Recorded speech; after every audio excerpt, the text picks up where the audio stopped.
Surah Al Fatiha Details. Other names: the key, the opener. Number of verses 7. Number of words 25. Number of letters 113.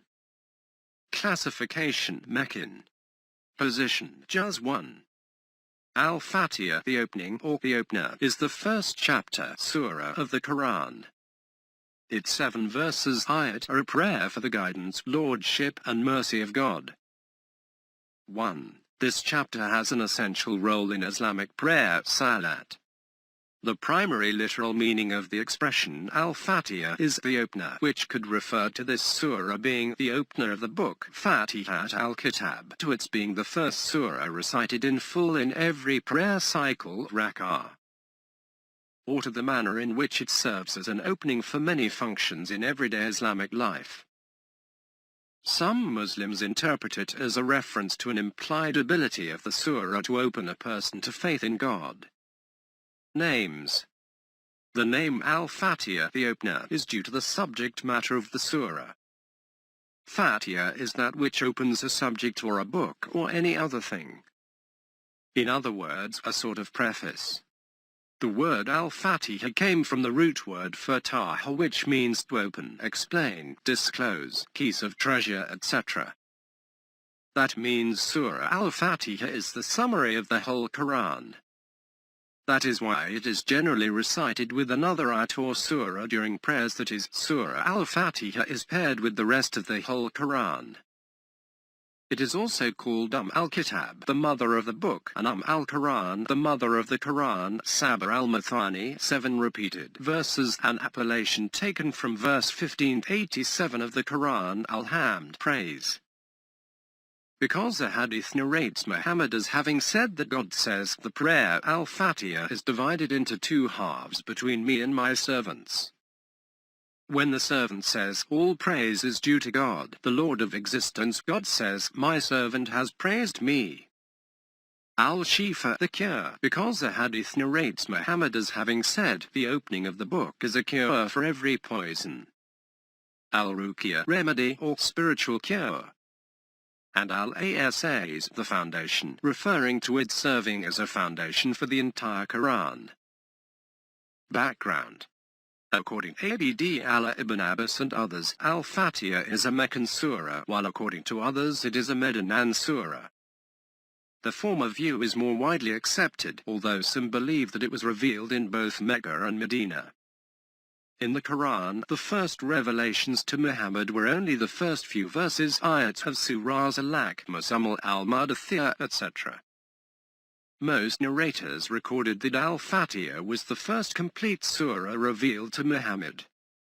Theme and subject matter. Al-Fatiha is often believed to be a synthesis of the Quran.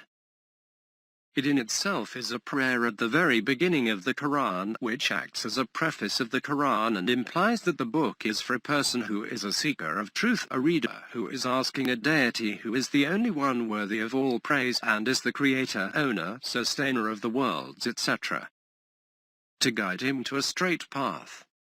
It can be said to encapsulate all of the metaphysical and eschatological realities of which human beings must remain conscious.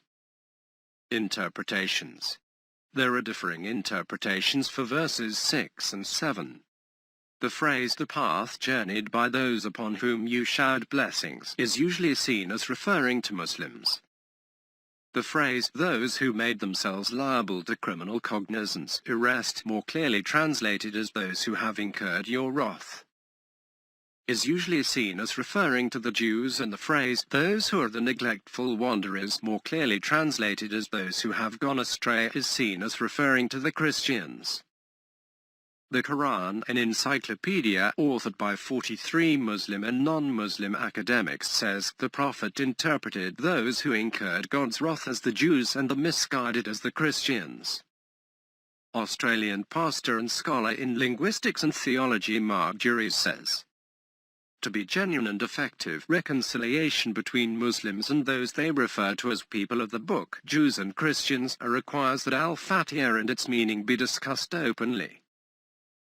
that devout Muslims are daily declaring before Allah that Christians have gone astray and Jews are objects of divine wrath must be considered a matter of central importance for interfaith relations. This is all the more so because the interpretation of verse 7 which relates it to Christians and Jews is soundly based upon the words of Muhammad himself.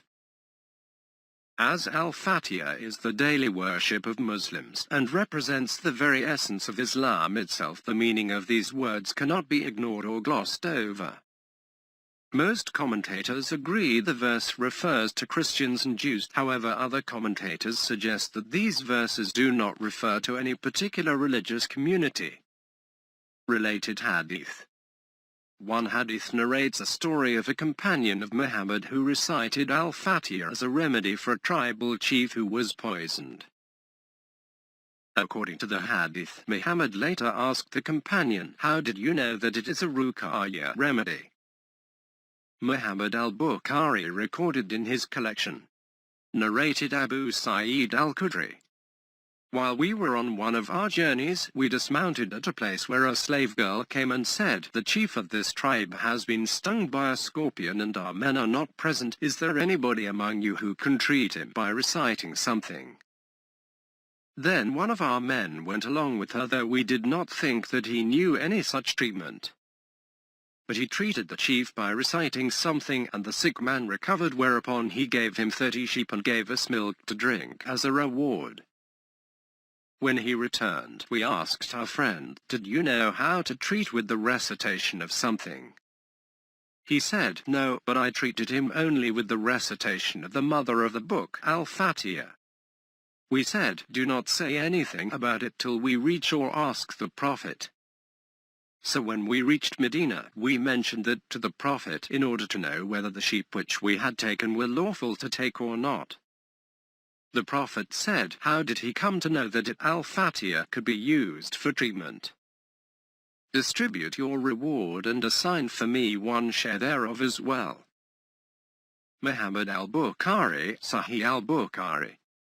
Similar versions are found in Al-Bukhari 007.071.645, Medicine, Al-Bukhari 007.071.633, Medicine, Al-Bukhari 007.071.632, Medicine.